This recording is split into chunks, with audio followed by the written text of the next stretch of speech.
आप सभी दोस्तों को मेरा नमस्कार। अचीवर्स ऑनलाइन क्लासेस के पानीपत केंद्र में एक बार फिर से आप सभी का स्वागत है। दोस्तों, आज की क्लास में हम कंपाउंड इंटरेस्ट यानी कि चक्रवृद्धि ब्याज के बारे में बात करेंगे। तो इस चैप्टर के जो किरदार हैं वो सेम है जो हमने पिछले साधारण ब्याज के चैप्टर में पढ़े थे। फिर भी मैं एक बार थोड़ा सा आपको ओवरव्यू दे देता हूँ। सबसे पहले जो हमारा प्रिंसिपल यानी कि मूलधन क्या होता है, जब हम किसी से कोई पैसा उधार लेते हैं या किसी को कोई पैसा उधार देते हैं या जो पैसा हम बैंक में जमा कराते हैं उसे हम क्या बोलते हैं, मूलधन यानी कि प्रिंसिपल। इसके अलावा अगला जो पॉइंट है रेट यानी कि दर। दर क्या होती है? अब देखो, जैसे मान लो आपने पैसा बैंक में जमा करा दिया तो बैंक आपको पता है क्या देता है, बदले में ब्याज देता है।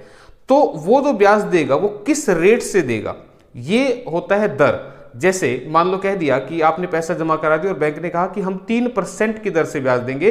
इसका मतलब आप 100 रुपये जमा कराते हैं तो हम आपको 3 रुपये ब्याज देंगे। जबकि रियल लाइफ में ये रेट ऑफ इंटरेस्ट कैसा होता है, जैसे आपने सुना होगा, भाई मैंने 2 रुपये सैकड़ा पे पैसा उधार ले लिया या मैंने 1.5 रुपये सैकड़ा पे पैसा उधार ले लिया। तो इसका मतलब क्या है कि 100 रुपये अगर आपने उधार लिए तो आपको 2 रुपये या 1.5 रुपया आपको उसका ब्याज देना पड़ेगा, जो कि आप हर महीने देते हैं।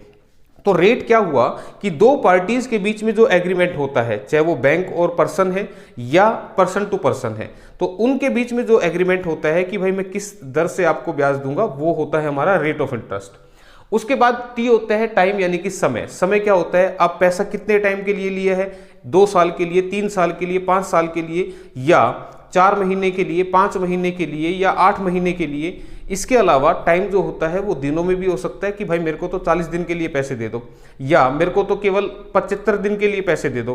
तो ये जो है इसे हम बोलते हैं टाइम। उसके बाद कंपाउंड इंटरेस्ट यानी कि चक्रवृद्धि ब्याज। चक्रवृद्धि ब्याज क्या है, जैसे मैंने कहा कि आपने किसी से पैसा लिया तो फ्री में तो कोई देगा नहीं, तो उसके बदले में जो आप पैसा उसे दे रहे हैं उसे हम बोलते हैं कंपाउंड इंटरेस्ट यानी कि चक्रवृद्धि ब्याज।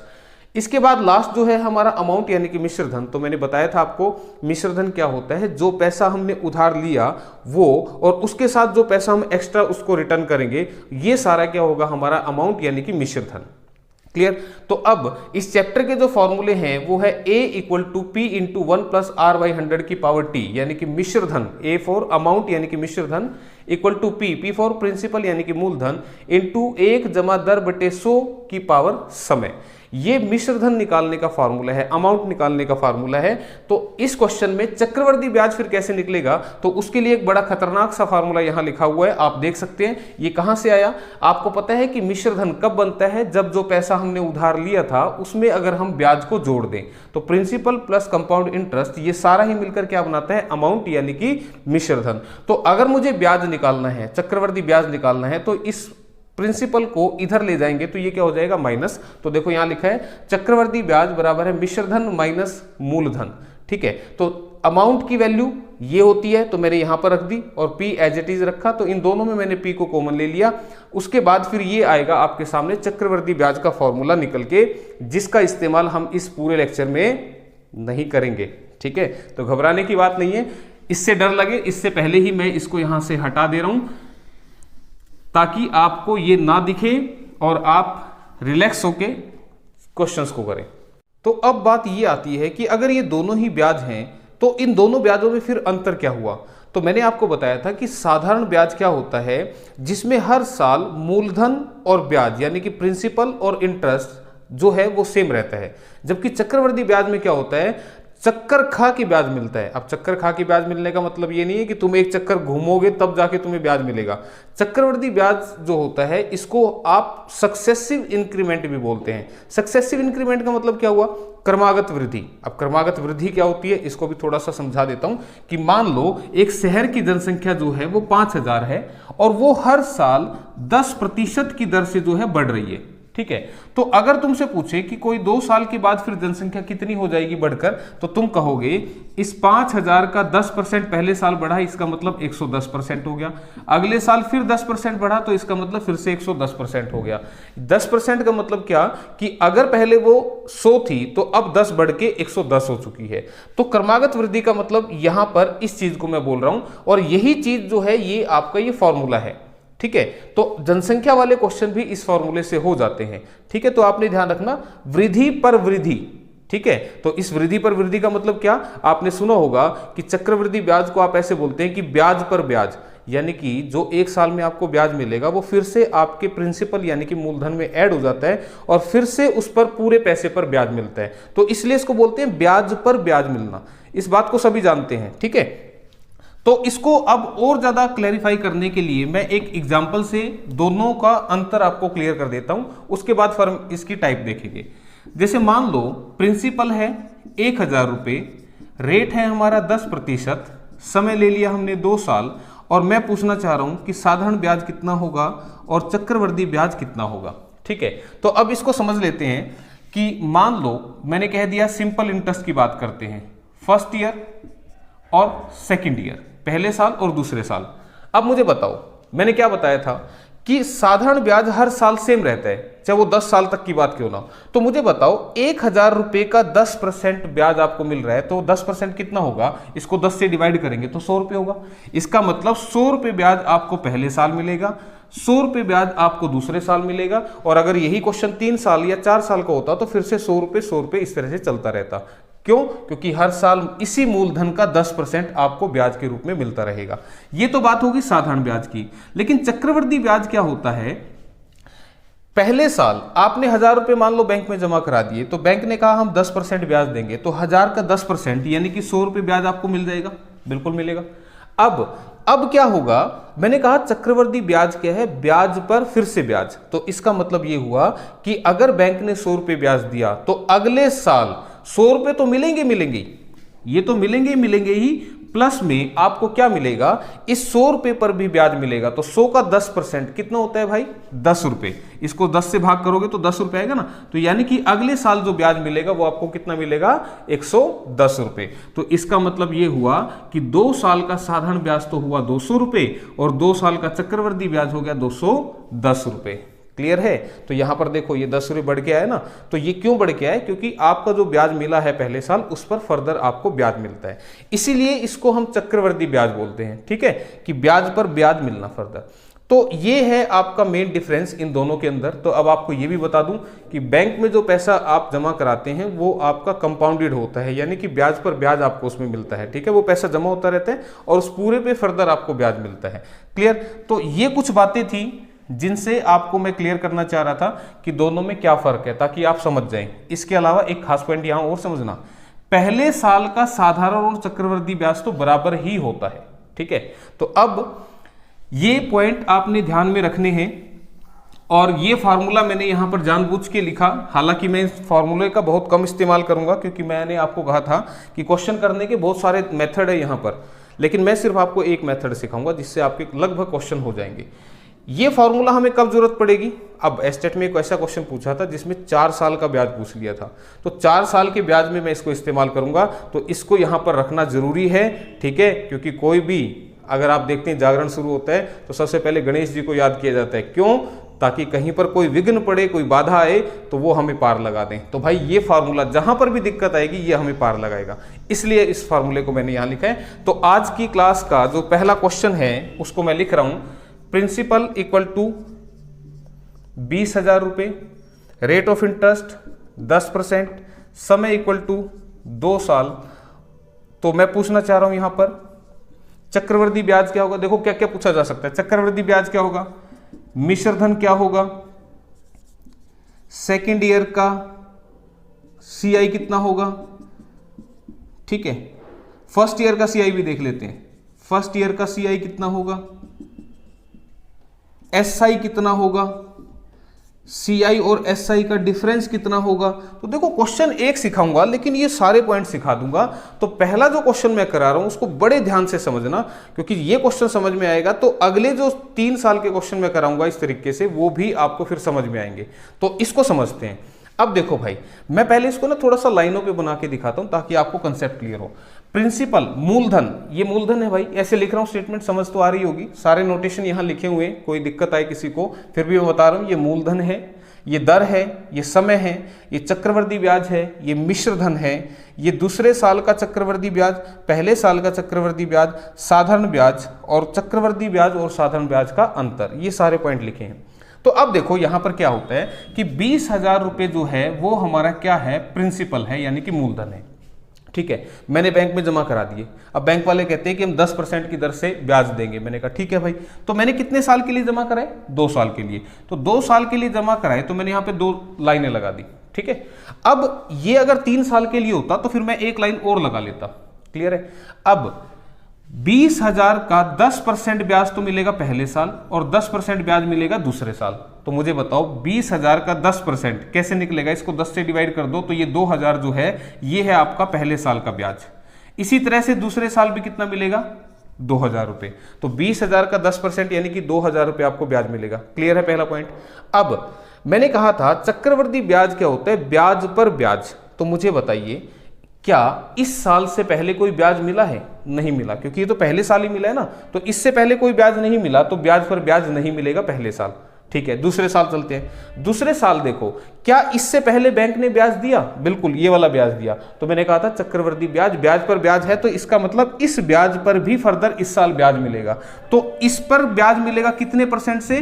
10% से। तो 2,000 का 10% फिर से करोगे तो ये कितना आ जाएगा? 200 रुपये आ जाएगा। क्या ये बात आपको समझ में आई? क्लियर है यहां तक बात? तो अब यहां पर ये हमने सोल्व कर लिया। इसको हम अब कैसे पढ़ेंगे? ये सारे पॉइंट अब जानने के हैं। देखो, पहले सबसे बात, यहां साधारण ब्याज पूछा था। आपको बता दूं, ये जो पहले वाली लाइन है जिसमें आपको ये 2,000 दिख रहा है, ये फर्दर 2,000 दिख रहा है। क्वेश्चन 3 साल का होता तो एक 2,000 और आता, और मैंने आपको कहा था साधारण ब्याज हर साल सेम रहता है। तो इसका मतलब 2,000 आगे होता तो फिर 2,000 आ जाता। तो मुझे बताओ 2,000 और 2,000 4,000 रुपये क्या होगा? साधारण ब्याज होगा। इसका मतलब 20,000 का 10% की दर से 2 साल का ब्याज कितना बनेगा? 4,000 बनेगा। ठीक है, फॉर्मूला आपको लिखवा रखा था, आप चेक करना चाहें तो इससे चेक कर सकते हैं। PRT/100। और मैंने इसको और भी सिंपल बताया था भाई, 10% अगर दर है तो इसका मतलब 10 रुपये 1 साल का ब्याज है। तो फिर 2 साल का कितना होगा? 20 रुपये। और 20 रुपये का मतलब होता है 20%। तो इसका 20% निकालोगे तो 2,000 गुणा 2 यानी कि 4,000 रुपये ब्याज बनेगा। ठीक है, फिर भी यहां से समझा रहा हूं, इसको समझ लेना। ठीक, अब साधारण ब्याज यानी कि ये वाला क्वेश्चन हो चुका है हमारा। आंसर कितना आएगा? 4,000 रुपये। पहला क्वेश्चन हो गया। अब बात करते हैं हम चक्रवृद्धि ब्याज की। ठीक है, तो आप देखो यहां पर मैंने पूछा पहले साल का चक्रवृद्धि ब्याज कितना होगा। तो आपको बता दें ये पहले साल का क्या है? चक्रवृद्धि ब्याज, यानी कि आंसर कितना हो जाएगा? 2,000 रुपये। ध्यान से रखना, ये सारे क्वेश्चन समझ में आ जाएंगे, बस मैं बता रहा हूं उनको ध्यान से सुने। ये पहले साल का चक्रवृद्धि ब्याज है। देखो पहले साल का कंपाउंड इंटरेस्ट कितना लिख दिया मैंने? 2,000 रुपये। अब दूसरे साल का सेकंड ईयर का चक्रवृद्धि ब्याज तुमसे पूछे तो तुम क्या जवाब दोगे? भाई ये पहले का था, ये सारा जो है ये वाला, ये सारा आपका सेकंड ईयर का चक्रवृद्धि ब्याज है। तो 2,000 और 200 ये कितना बन गया? 2,200 रुपए। क्या ये बात समझ में आई? दूसरे साल का चक्रवृद्धि ब्याज क्या?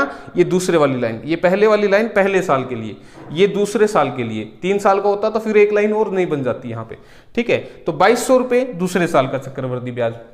अब मैंने पूछा पूरा चक्रवृद्धि ब्याज कितना होगा 2 साल का? तो तुम कहोगे पूरा चक्रवृद्धि ब्याज तो फिर ये सारा हो गया, 2,000 पहले साल का और 2,200 दूसरे साल का। तो 2, 2, 4 और 2, 200 यानी कि 4,200 रुपये जो है वो बनेगा हमारा 2 साल का चक्रवृद्धि ब्याज। यहां तक बात समझ में आ गई? सारे क्वेश्चन क्लियर हो रहे हैं?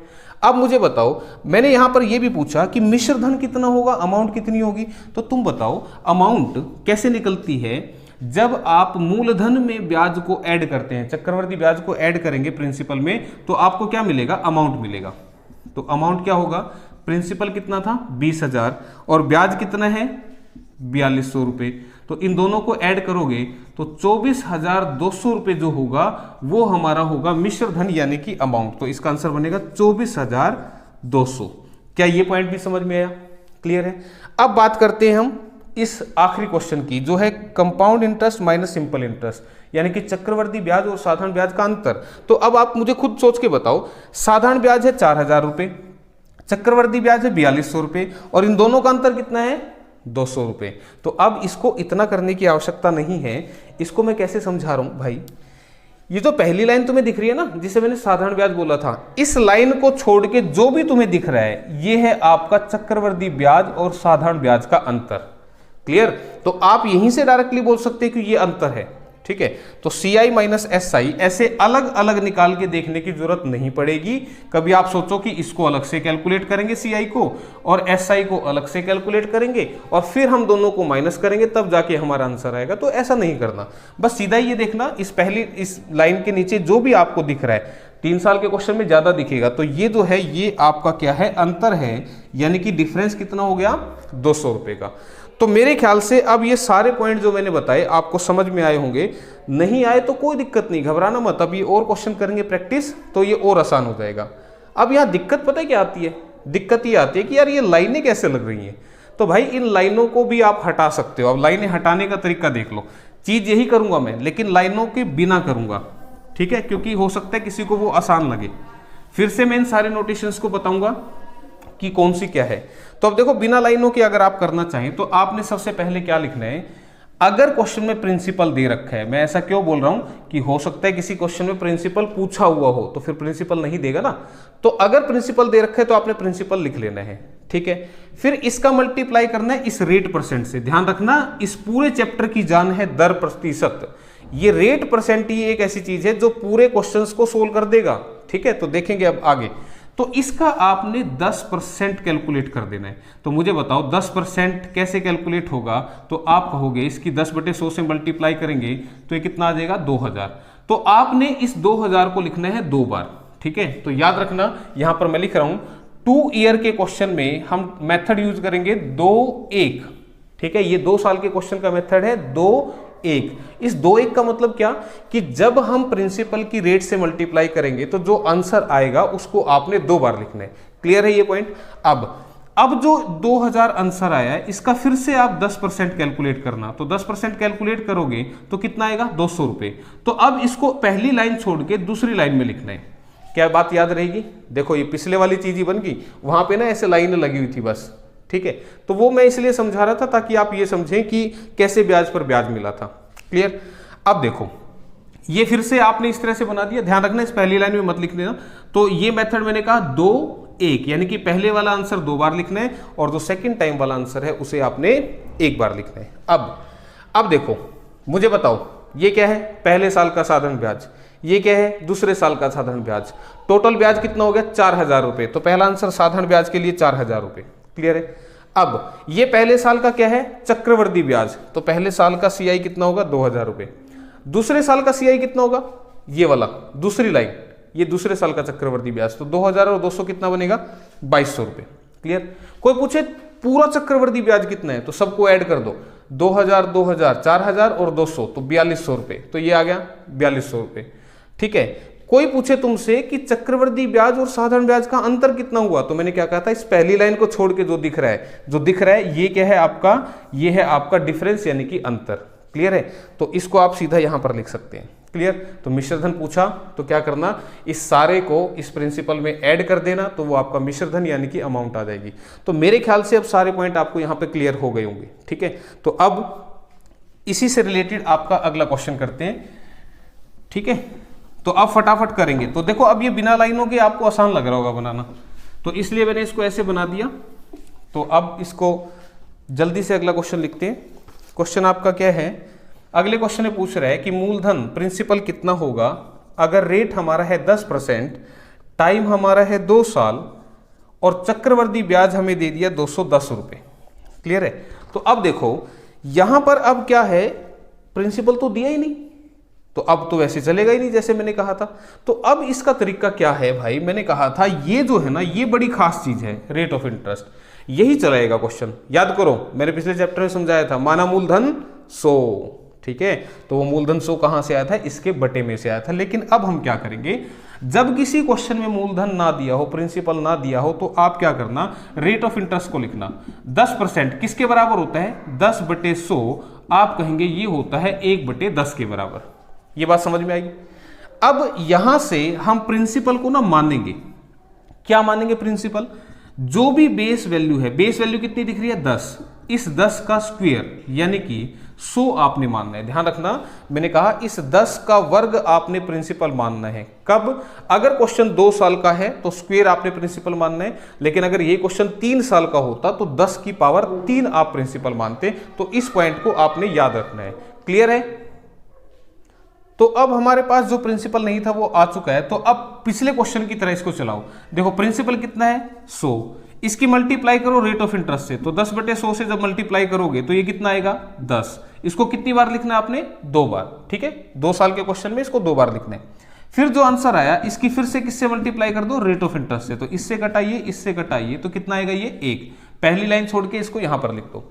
अब ध्यान रखना ये जो वैल्यूज आ रही हैं ये हमने जो प्रिंसिपल माना हुआ है उसके हिसाब से आ रही है, ये एग्जैक्ट प्रिंसिपल नहीं है, इसी की वैल्यू हमने फाइंड आउट करनी है। अब वो कैसे फाइंड आउट होगी, इतना सब करने के बाद जो प्रिंसिपल नहीं था उसको मान के ये हमने अपने पास से पिछले क्वेश्चन की तरह कर दिया। अब जो खास पॉइंट आता है वो आता है कंपेयर करना। कंपेयर करने का मतलब क्या, आप देखो इस क्वेश्चन में वैल्यू कौन सी दे रखी है, चक्रवृद्धि ब्याज की, और चक्रवृद्धि ब्याज कितना है 210 रुपए। तो अब आप देखो अगर मैं तुमसे इसके हिसाब से पूछूं कि चक्रवृद्धि ब्याज बताओ तो तुम क्या कहोगे, 10, 10, 20 और 1, 21 रुपए जो है वो चक्रवृद्धि ब्याज हुआ इसके हिसाब से जो हमने माना है। लेकिन क्वेश्चन के हिसाब से तो चक्रवृद्धि ब्याज 210 रुपए है ना, तो मैं क्या कहूंगा 21 जो है वो 210 के बराबर है, तो 1 किसके बराबर हुआ 10 के बराबर। तो 1 अगर 10 के बराबर हुआ तो क्वेश्चन में पूछ रहा था कि प्रिंसिपल किसके बराबर होगा, प्रिंसिपल तो मूलधन तो मैंने 100 माना है ना, तो फिर 100 किसके बराबर होगा, ये क्या आएगा प्रिंसिपल, तो 100 किसके बराबर आ जाएगा भाई 1000 के बराबर। तो इस क्वेश्चन का जो आंसर बनेगा वो बनेगा 1000। क्लियर है यहां पर। तो मैंने आपको अभी बताया कि किससे कंपेयर करना है, जो वैल्यू दे रखी है उससे आपने फिर बाद में कंपेयर करना है, ठीक है, इन अज्यूम्ड वैल्यू को। जैसे और थोड़ा सा एग्जांपल से समझा दूं, अगर मैं ये कहता कि भाई दूसरे साल का सेकंड ईयर का जो सीआई है वो 210 रुपए है, तो फिर मैं किससे कंपेयर करता 10 और 1 11 से, कि 11 की वैल्यू है 210। ध्यान रखना, क्लियर, ये वो बता रहा हूं कि कंपेयर करने का तरीका। अगर ये बोलता कि चक्रवृद्धि ब्याज और साधारण ब्याज का अंतर 210 है, तो फिर मैं किससे कंपेयर करूंगा, मैं इससे कंपेयर करूंगा। क्यों, क्योंकि ये है अंतर, मैंने अभी बताया पिछले क्वेश्चन में आपको। तो 1 की वैल्यू फिर मैं कहूंगा 210, 100 की वैल्यू क्या होगी, तो जो भी पूछा है फिर उसको आपने निकालना है। क्लियर, तो ये समझ में आया होगा आपको। तो ऐसे करना है आपने, ठीक। तो 2 क्वेश्चन, 2 अलग अलग चीजें मैंने बताई आपको। अब एक तीसरा क्वेश्चन और देखते हैं जिसमें फिर से मैं एक अलग चीज बताऊंगा, ठीक है। तो अब देखो क्या है तीसरा क्वेश्चन, कि अगर प्रिंसिपल बोले ये है आपका 12,000 रुपए, रेट आपका है 20%, टाइम आपका है 1.5 साल, और चक्रवृद्धि ब्याज आपका क्या है ये पूछ रहे आपसे, ठीक है। तो देखो यहां पर जो मैं क्वेश्चन आपको करा रहा हूं एक ही मेथड का इस्तेमाल करूंगा और अलग अलग तरह के क्वेश्चन मैं आपको कराऊंगा। तो सबसे पहले देखो प्रिंसिपल दे रखे, तो मैंने क्या कहा था, प्रिंसिपल दे रखा हो तो क्वेश्चन इससे चलाना, लेकिन यहां पर 1.5 साल है, तो 1.5 साल का मतलब क्या हुआ, 1 साल कुछ प्लस, 1 साल में कुछ प्लस कर देंगे तो 1.5 होगा ना, तो 1.5 साल के क्वेश्चन को आपने 2 साल की तरह चलाना है, ठीक है। तो कैसे चलाओ फटाफट, 12,000 प्रिंसिपल है, इसकी मल्टीप्लाई किससे करते हैं दर से, तो दर कितनी है 20%, तो इससे कटाइए तो कितना आएगा 12 गुना 2 24, 240 और 1 0 ये, ठीक है, 120 की गुना इससे यहां से कर दी 20 से, तो 2400 को कितनी बार लिखना है भाई 2 बार लिखना है। अब इस आंसर की, ये जो आंसर आता है इसकी फिर से इस रेट ऑफ इंटरेस्ट से मल्टीप्लाई करते हैं, तो ये कितना आएगा 24 दूनी 48 यानी कि 480 रुपए। तो इसको पहली लाइन में नहीं लिखना, दूसरी लाइन में लिखना है। क्लियर हो गया होगा अब तो ये। अब मुझे बताओ ये जो क्वेश्चन है ये 1.5 साल का है, इसका मतलब क्या हुआ कि पहले साल का ब्याज तो पूरा ही लेना है, लेकिन जो दूसरा साल है वो पूरा नहीं है, दूसरे साल का जो ब्याज है वो पूरा नहीं लेना, वो हमें कितना लेना है, केवल आधे साल का लेना है। तो आप मुझे बताओ दूसरे साल का टोटल ब्याज बनेगा कितना, तो तुम कहोगे ये 2880 रुपए बनेगा, लेकिन मैंने कहा ये दूसरे साल का पूरा नहीं लेना, ये आधे साल का लेना है, तो इसको क्या कर दो आधा कर दो। तो ध्यान रखना यहां पर जो भी लिखा हुआ है, जैसे मान लो ये लिखा होता 1 से ही 2/3 साल, तो आपने दूसरे साल के ब्याज को 2/3 से मल्टीप्लाई कर देना है, ठीक है। तो ये चीज आपने ध्यान रखनी है। तो इसको जब काटूंगा तो 2 एकम 2, 2 चौके 8, 2 चौके 8 0, तो 1440 रुपए जो है वो बनेगा आपका आधे साल का ब्याज। तो अब हमसे पूछा था सीआई कितना होगा, तो सीआई कितना बोलोगे 2400 रुपए तो ये होंगे ही होंगे पहले साल के, और 1440 रुपए होंगे ये दूसरे साल के। तो यहां से अब जो ब्याज बनेगा वो बनेगा 3840 रुपए। तो ये बनेगा आपके क्वेश्चन का आंसर। क्लियर है यहां तक बात। मिश्रधन पूछता तो क्या करते, इसमें इसको जोड़ देते हैं अमाउंट के लिए। क्लियर है यहां तक सारी बातें। तो इस तरह से आपने क्वेश्चन को करना था। तो ये जो है आपका नेक्स्ट एक अलग टाइप का क्वेश्चन था, मेरे ख्याल से समझ में आ रहा होगा। अब किसी ने अगर ये फॉर्मूलों से कर रखे हैं भाई, तो देखो मेरी अप्रोच अगर सीख गए तो फायदा होगा, लेकिन अगर आपको फिर भी दिक्कत आ रही है इसमें तो आप अपने मेथड से कर सकते हैं, कोई प्रॉब्लम नहीं है, बट आंसर आने चाहिए। ठीक, तो अब नेक्स्ट जो क्वेश्चन है उसको भी देख लेते हैं। प्रिंसिपल यानी कि मूलधन कितना होगा यदि समय दे रखा है 2 साल, रेट ऑफ इंटरेस्ट दे रखा है 5% और यहां पे जो अंतर दे दिया वो 30 रुपए दे दिया। ठीक है, अब देखो भाई यहां से फिर से क्वेश्चन को कैसे करना है। मैंने कहा था अगर प्रिंसिपल ना दो तो क्वेश्चन कौन चलाता है, ये रेट ऑफ इंटरेस्ट चलाता है। रेट ऑफ इंटरेस्ट से क्वेश्चन चलाएंगे तो दर कितनी है यहाँ पे 5%। 5% किसके बराबर होता है भाई, परसेंटेज जब घटता है तो नीचे 100 लगाते हैं, तो 5 से काटा 5 एकम 5, 5 दूनी 10, 0, तो ये बनेगा क्या 1/20। क्लियर है। फिर मैंने कहा था प्रिंसिपल कैसे मानते हैं आप, जो ये बेस वैल्यू है इसका स्क्वायर करना है, कब, अगर क्वेश्चन 2 साल का हो, 3 साल का हो तो फिर आप इसका क्यूब करते हैं, तो 20 का स्क्वायर कितना बनेगा 400 रुपए। क्लियर है यहां तक भी बात। अब ये जो 400 रुपए आ गया तो ये हमारा क्या है, एक माना हुआ प्रिंसिपल यानी कि अज्यूम्ड प्रिंसिपल आ गया। तो फिर तरीका क्या होता है कि अगर ये प्रिंसिपल नहीं था तो ऐसे बना के इसकी मल्टीप्लाई कर दो रेट ऑफ इंटरेस्ट से। रेट इंटरेस्ट कितना था 5/100। ठीक है, अब इसको सोल्व कर लो, कितना आएगा, ये आएगा 20, 2 बार लिख दो। अब जो आंसर आया उसको फिर से किससे मल्टीप्लाई कर दो, रेट ऑफ इंटरेस्ट के साथ, तो 20 पंजे 100 और 5 से कटाइए पूरे पे, तो यहां पे कितना आएगा 1। क्या ये बात समझ में आ गई, क्लियर है। तो ये काम अब आप कर सकते हो और ज्यादा फास्ट भी हो सकता है, ये आपको बता दूं तरीके बहुत सारे हैं यार यहाँ पे करने के। तो ये और फास्ट कैसे होगा मैं अभी बताऊंगा, लेकिन अभी थोड़ा सा रुक जाओ। क्लियर। अब मुझे बताओ क्वेश्चन में क्या दे रखा है, कंपेयर किससे करना है, CI और SI का अंतर जो है वो 30 है। तो मुझे बताओ इसमें इस मानी हुई वैल्यू से अंतर कितना है 1, अज्यूम्ड वैल्यू है ये, तो अंतर कितना हुआ 1। लेकिन वो तो क्या कह रहा है कि ये 30 के बराबर है, तो 1 की वैल्यू कितनी आ गई 30। तो 1 अगर 30 के बराबर है तो फिर प्रिंसिपल कितना हुआ, यानी कि 400 गुणा 30 यानी कि 12,000। तो 12,000 इसका आंसर आएगा। तो इस तरीके से आपने जो भी वैल्यू फिर वो पूछता है उसकी वैल्यू आपने निकालनी है कि भाई अगर अंतर 30 के बराबर है तो 1 30 के बराबर है, तो प्रिंसिपल यानी कि 400 किसके बराबर होगा, तो ये मैंने आपको निकाल के बता दिया। अब मैंने अभी आपको बताया था कि ये जो आपने लिखा था ना ऐसे बार बार करके, इसको और भी फास्ट लिख सकते हैं। किसकी बात कर रहा हूं, इसकी, इसकी और इसकी। कैसे, एक बार देख लो। ठीक है, फिर एक चीज और बताऊंगा यहां पे, वो भी आ जाती है कई बार। देखो यहां पे आप ये जो बनाते हैं ना ऐसे 400 से मल्टीप्लाई करके, इसको देखो कैसे बनाना है। जब ऐसे लिखो ना 1/20, तो तुम यहां लिखना 1, फिर इस नीचे वाले को लिखना यहाँ पे 20 और फिर से लिखना 20। तो आपको बार बार है ना वो लिखने की जरूरत नहीं रही, जो मैंने यहाँ पे अभी साइड में लिखा था। क्या लिखा था, ऐसे लिखा था ना 400 गुना 5% और फिर मैंने इसको लिखा था, तो ये लिखने की जरूरत नहीं रही। फिर से देख लेते हैं। मुझे बताओ अगर रेट 20% है, दर 20% है, तो 20% क्या होता है 20/100 यानी कि 1/5। तो इसका डिजाइन क्या बनेगा 1-5-5। क्या बात समझ में आ रही है, क्लियर।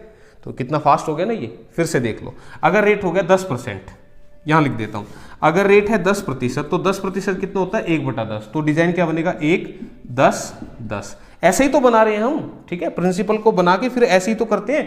तो इस चीज को आप और भी फास्ट लिख सकते हैं, क्लियर। अब इसके अलावा एक खास पॉइंट और बता देता हूं जिसे आपने नोट कर लेना है, क्योंकि कई बार वो फॉर्मूला ही पूछ लेते हैं। CI माइनस SI, ये इंपॉर्टेंट है, नोट कर लेना। मैं क्या लिख रहा हूं, चक्रवृद्धि ब्याज और साधारण ब्याज का अंतर लिख रहा हूं। इसमें जो पहला है फॉर 2 ईयर्स, यानी कि 2 वर्ष के लिए। अब 2 वर्ष के लिए अंतर क्या होता है, इसके लिए फॉर्मूला है भाई। फॉर्मूला क्या है, जो अंतर है यानी कि डिफरेंस है वो किसके बराबर होता है PR² अपॉन में 100 का स्क्वायर। क्लियर है, PR² अपॉन 100 का स्क्वायर। हिंदी में बता रहा हूं भाई, ये है अंतर, मूलधन गुणा दर का स्क्वायर बटे में 100 का स्क्वायर। ये 2 साल के लिए है, क्लियर। यानी कि ये वाला जो क्वेश्चन था वो इस फॉर्मूले से भी हो सकता था। कैसे, एक बार करके दिखाता हूं। मुझे बताइए अंतर क्वेश्चन में कितना दे रखा है 30 रुपए, तो तुम लिखना अंतर की जगह अंतर इक्वल टू मूलधन कितना है नहीं मालूम, दर कितनी है 5, तो रेट का स्क्वायर यानी कि 5 गुना में 5 बटे में 100 का स्क्वायर यानी कि 100 गुना में 100। क्लियर है। तो अब आप देखो इसको काटोगे तो 5 से काटोगे, 5 दूनी 10 0, 5 से काटोगे तो कितने पे कटा 4 पे। तो प्रिंसिपल कितना बनेगा, इन वैल्यूज को यहाँ पे मल्टीप्लाई कर दो तो 4 3 बना 12, 1 0 तो ये आ गई, 2 0 यहां से आ गई, तो प्रिंसिपल आपका कितना बना 12,000। क्लियर है। लेकिन ये फॉर्मूला याद होगा तभी आप कर पाओगे। लेकिन आप देखो मैंने एक मेथड बताया उससे ही सारे क्वेश्चन हो रहे हैं, ठीक है। तो अब इससे भी आप कर सकते हो। दूसरा फॉर्मूला एक और है 3 साल के लिए, 3 ईयर, 3 वर्ष के लिए। तो 3 साल के लिए फॉर्मूला क्या बनेगा, उसमें आप लिखना difference equal to P into R square into में 300 प्लस आर अपोन में 100 का क्यूब, ठीक है। अंतर मूलधन इंटू दर का स्क्वायर, 300 जमा दर बटे में 100 का क्यूब। तो ये है 3 साल के लिए फार्मूला। तो ये अगर आपको फॉर्मूले याद होंगे तभी आप क्वेश्चन कर पाएंगे। लेकिन मैं कह रहा हूं कि एक बार स्क्रीनशॉट ले लो इसका। ये आपसे फॉर्मूला भी पूछ लिया जाता है कई बार, भाई 2 साल के इनका अंतर कितना होगा, 3 साल के CISI का अंतर कितना होगा। तो फार्मूला पूछे तो डायरेक्ट बता देना। तो मेरे ख्याल से अब ये जो पॉइंट मैंने बताए इस फॉर्मूले से भी और जो मेथड हम कर रहे थे उससे भी आपको समझ में आ गए होंगे।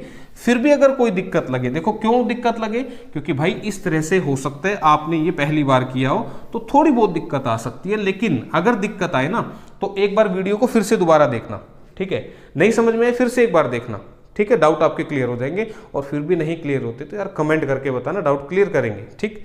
अब इतना अगर आपको समझ में आ गया तो अब एक क्वेश्चन जो एस्टेट के लास्ट ईयर एग्जाम्स में पूछा था वो क्वेश्चन मैं लिख रहा हूं यहां पे कि प्रिंसिपल जो है आपका 7500 रुपीज था, रेट आपका 16% था, टाइम आपका 2 साल दे रखा है और आपसे पूछ रहा है कि अमाउंट कितनी होगी, यानी कि मिश्र धन कितना होगा, ये आपसे पूछा था। और इसके ऑप्शन दे रखे थे 9900। अब देखो जो मैंने सिखाया ना, मैं ये देखना चाह रहा हूं कि क्या आप उतने से एग्जाम का क्वेश्चन कर पाएंगे। अब ये क्वेश्चन ना एग्जाम में पूछा हुआ है, तो आप क्या करो, वीडियो को पॉज करो और इसका आंसर फटाफट कैलकुलेट करो और देखो कि क्या आंसर आता है। अब मैं इसको एक बार समझा देता हूं। देखो ये क्वेश्चन एग्जाम में आया तो हमने क्या करना है, मिश्र धन बताना है। तो कैसे करेंगे, इस प्रिंसिपल की मल्टीप्लाई कर दो रेट ऑफ इंटरेस्ट से, इससे काटा ये। अब करो 16 पंजे 80, 16 सत्ते 112 और 8 120, 1200 रुपए क्या आ गया, ब्याज आ गया। पहले बार भी दूसरी बार भी 2 बार लिख देना। फिर इस 1200 की मल्टीप्लाई फिर से करो किससे, इस दर से। कितना आएगा देखो, 16 गुना 12 करो तो 12 छिके 72, 12 कम 12 और 7 19, 192 आ गया, ठीक है। तो अब देखो यहां पे, यहां से हमें क्या मिलेगा, ये क्या मिलेगा, ये ब्याज मिलेगा। तो कितना मिलेगा चक्रवृद्धि ब्याज, तो तुम बताओ 1200 और 1200 कितना बन गया 2400 और प्लस में 192 रुपए, तो कितना बन गया 2592 रुपए जो है ये बन गया चक्रवृद्धि ब्याज। तो अगर पूछता कंपाउंड इंटरेस्ट कितना तो हम लगा देते इसको। लेकिन यहां तो अमाउंट पूछा ना, मिश्र धन पूछा, तो अमाउंट कैसे निकलेगा भाई, जब आप प्रिंसिपल में, प्रिंसिपल कितना है 7500 रुपए, इसमें अगर ब्याज को जोड़ोगे तो 2592 को जोड़ोगे तो जो आंसर अब मिलेगा आपको 10092 ये मिलेगा और ये होगा आपका ऑप्शन नंबर बी। तो इस तरीके से करना था भाई आपने। क्लियर है, यहां तक बात समझ में आ गई होगी। तो ये आपको मैंने जो समझाया उससे देखो कैसे करना था, ठीक है। इसको यहां से भी कर सकते थे, अमाउंट इस फॉर्मूले से, अमाउंट P इंटू आर की वैल्यू रख देते, समय आपको दे रखा था। लेकिन जो मैं बता रहा हूं मेरे ख्याल से वो आसान लग रहा होगा आपको, मुश्किल तो नहीं लग रहा होगा, ठीक है। तो अब देखो इतनी बात अगर आपको समझ में आ गई तो अब एक चीज और मैंने चैप्टर की शुरुआत में भी कही थी कि भाई ये जो ब्याज के चैप्टर हम पढ़ रहे हैं इसमें जो ब्याज होता है वो या तो वार्षिक होता है, ये जितने भी क्वेश्चन मैंने अभी आपको कराए इसमें जो दर थी वो वार्षिक थी। रेट ऑफ इंटरेस्ट कैसा था, एनुअल रेट ऑफ इंटरेस्ट था, वार्षिक था। अब ये जो हमारा 6 माही और तिमाही भी हो सकता है, हाफ ईयरली और क्वार्टरली भी हो सकता है। तो एक बार इस कंसेप्ट को मैं समझा दूं, उसके बाद फिर क्वेश्चन करेंगे बैक टू बैक फिर से। देखो कंसेप्ट क्या है, अगर दर आ जाए 20% कैसी, वार्षिक यानी कि एनुअल, ये दर है 20% वार्षिक, इसका मतलब ये हुआ कि अगर मैं 100 रुपए उधार लेता हूं, 20% का मतलब होता है 20/100, यानी कि मैंने 100 रुपए उधार लिए तो 20 रुपए ब्याज बनेगा 1 साल का, ठीक है। अब समय यहां पर मैंने क्या ले लिया, लेट समय ले लिया मैंने यहां पे 2 साल, ठीक है, 2 ईयर मैंने ले लिया, क्लियर। अब मैं अगर यहां पे कह दूं कि ये जो CI है, ये CI जो है ये कंपाउंडेड है कैसे, हाफ ईयरली, ठीक, जिसको मैं कह दूंगा चक्रवर्ती ब्याज 6 माही देय है, 6 माही देय है। मतलब क्या है, सीधा से समझो, मैं जैसे मान लो बैंक में चला गया और मैंने कहा कि भाई तुम क्या स्कीम दे रहे हो, तो बैंक वालों ने कहा कि हम 20% वार्षिक ब्याज से दर देंगे, वार्षिक दर से ब्याज देंगे, ठीक है, थोड़ा सा उल्टा हो गया कि 20% दर से हम आपको वर्ष में एक बार ब्याज देंगे। अब मैंने कहा यार आप तो वर्ष में दोगे, साल में दोगे, मुझे तो यार 6 महीने में दे दो, मैं तो साल में नहीं लूंगा। तो अब उसने कहा कि अगर 6 महीने में देंगे तो 20 रुपये तो हमारा नुकसान हो रहा है। तो बैंक वालों ने कहा कोई बात नहीं, दे देंगे भाई, 20 रुपये तो देने इस बंदे को, 10 एक बार दे दो, 10 एक बार दे दो। अगर 6 महीने में ब्याज मांग रहा हूं तो इसका मतलब एक साल में मैं 2 बार ब्याज मांग रहा हूं, तो 6 महीने में। तो ध्यान रखना, अगर ये हाफ ईयरली है यानी कि 6 माही देय है, तो रेट अब 20% नहीं चलेगा, क्या चलेगा, रेट का आधा चलेगा। इसका मतलब दर 20% की बजाय अब क्वेश्चन में 10% ट्रीट होगी। क्या ये पहला पॉइंट समझ में आया? अब समय है 2 साल, अब जो टाइम है ना वो क्या होता है, ट्वाइस हो जाता है। अब ट्वाइस का मतलब क्या है, इसको समझो। मैंने कहा टाइम जो है वो ट्वाइस हो जाता है, इसका मतलब क्या हुआ कि अगर 2 साल तक मैं बैंक को पैसा दे दूं और हर 6 महीने में ब्याज मांगू, तो मुझे बताओ 2 साल में 6 महीने, 6 महीने, 6 महीने, 6 महीने, कितनी बार 6 महीने आएंगे, 4 बार, ठीक है। तो इसका मतलब ब्याज जो हुआ वो कितनी बार मिला, 4 बार, यानी कि 4 टाइम्स। लेकिन क्वेश्चन सोल्व करने के लिए हम इसको बोलते हैं 2 टाइम्स। अब 2 टाइम्स का मतलब क्या कि 2 साल था मेरा समय, तो इसको दुगना कर दिया, ये 4 साल बन गया। क्लियर? यानी कि अब जो ये क्वेश्चन होगा उसमें समय जो हम लेंगे वो 2 साल नहीं लेंगे, वो हम 4 साल लेंगे। तो इसी बात को हम सिंपल भाषा में बोल सकते हैं कि 4 बार ब्याज मिलेगा। तो जितनी बार ब्याज मिलेगा ना, टाइम उतना लेना होता है। तो अगर ये बनाने में दिक्कत आए तो फिर आप इसको ऐसे कर सकते हैं। जैसे मैं फिर से बताऊं कि अगर टाइम मेरा 1.5 साल होता, तो 1.5 साल होता, तो मैंने कहा इसका दुगना करना है, तो 1.5 का दुगना क्या हो गया, 3 साल। तो 3 साल क्वेश्चन में समय होगा अगर आपका जो ब्याज है वो 6 माही देय है। लेकिन 3 साल को मैं ये भी तो कह सकता हूं ना कि 1.5 साल का मतलब हर 6 महीने में ब्याज मिलना, तो इसका मतलब कितनी बार ब्याज मिलेगा मेरे को, 3 बार मिलेगा। 6 महीने 6 महीने 6 महीने हो गए 1.5 साल, तो 3 बार ब्याज कहो, सोल्व करने के लिए 3 ईयर बोलते हैं, ठीक है। तो ये आपको समझ में आया होगा। अब इसी चीज को मैं फिर से समझा देता हूं, कैसे कि रेट फिर से मैं ले रहा हूं कितना, 20% वार्षिक एनुअल रेट ऑफ इंटरेस्ट है ये। समय जो मैंने ले लिया, लेट 9 मंथ ले लिए, 9 महीने मैंने समय ले लिया। और CI जो है वो है कंपाउंडेड क्वार्टरली चक्रवर्ती ब्याज तिमाही देय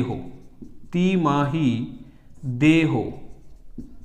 ये पिछले चैप्टर के लिए भी है भाई, ध्यान रखना। अगर ऐसा पिछले चैप्टर साधारण ब्याज में आ जाए ना, तो उसमें भी ऐसे ही करना, दर का 6 माही के हिसाब से दर का आधा, समय का दुगना, ठीक है। ये मैं आप समझा रहा हूं आपको। तो अब देखो यहां पर क्या है, चक्रवर्ती ब्याज क्वार्टरली पेड है। क्वार्टरली पेड का मतलब ये नहीं, अब ये इंग्लिश वाले ध्यान से करना इसको। क्वार्टरली पेड का मतलब ये नहीं कि हर 4 महीने में पे होगा, तो ऐसे तो साल में 3 ही बार पे होगा।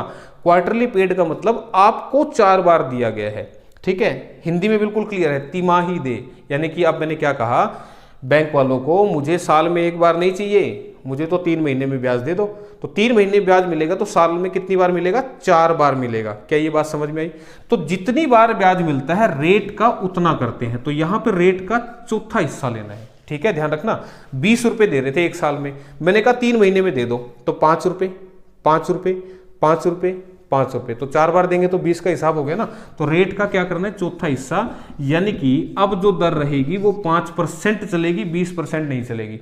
अगर ऐसा है तो समय क्या होगा, 4 गुना। देखो यहां आधा हुआ था तो दुगना हुआ था, यहां 4 टाइम चौथा हिस्सा लिया तो 4 टाइम हो जाएगा। तो 4 टाइम करेंगे तो 9 मंथ का 4 टाइम कैसे लिखते हो, 9/12, और इसका 4 गुना, तो 4 तिये 12, 3 तिया 9, तो 3 साल का ये क्वेश्चन बनेगा, ठीक है।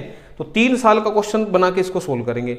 सिंपल शब्दों में देखते हैं, 9 महीने और आप कह रहे हो कि 3 महीने में ब्याज दे दो, कितनी बार मिलेगा, 3 महीने बाद, 6 महीने बाद, 9 महीने बाद, 3 बार मिला ना ब्याज। तो इसलिए यहां पे इसको 3 साल या 3 बार भी कहा जा सकता है, लेकिन 3 साल क्यों लिखते हैं? क्योंकि क्वेश्चन जो है आपका वो 3 साल का ट्रीट होता है। तो अब अगर ये बातें समझ में आ गई हों तो अब इनको मैं समझा देता हूं एग्जाम्पल की मदद से, ताकि ये और अच्छे से क्लियर हो जाए। ठीक है, देखो अब इसी के ऊपर है ना एग्जाम में क्वेश्चन आ गया था भाई। क्या क्वेश्चन था? जो एग्जाम में क्वेश्चन दिया था इसी के ऊपर, वो मैं आपको लिख के बता देता हूं। तो क्वेश्चन आपका दे रखा था, प्रिंसिपल है 1,60,000, ठीक है, रेट था 10%, समय दे रखा था 2 साल, और चक्रवृद्धि ब्याज आपसे पूछ रहा था, और लिखा था CI compounded half yearly. Statement तो समझ में आ रही है ना? चक्रवृद्धि ब्याज 6 माही दे हो, ठीक है। मेरे ख्याल से क्वेश्चन तो सबको क्लियर होगा ना भाई। ये क्वेश्चन आपके एस्टेट में पूछा हुआ क्वेश्चन है। प्रिंसिपल मूलधन दे रखा है 1,60,000 रुपए, दर दे रखी है 10%, समय 2 साल, चक्रवृद्धि ब्याज आपसे पूछ रहे हैं, लेकिन क्या कह रहे हैं कि जो ब्याज है वो हाफ ईयरली है, कंपाउंडेड, यानी कि हर 6 महीने में देना है। तो मुझे बताओ 6 महीने का मतलब आधा, ठीक है।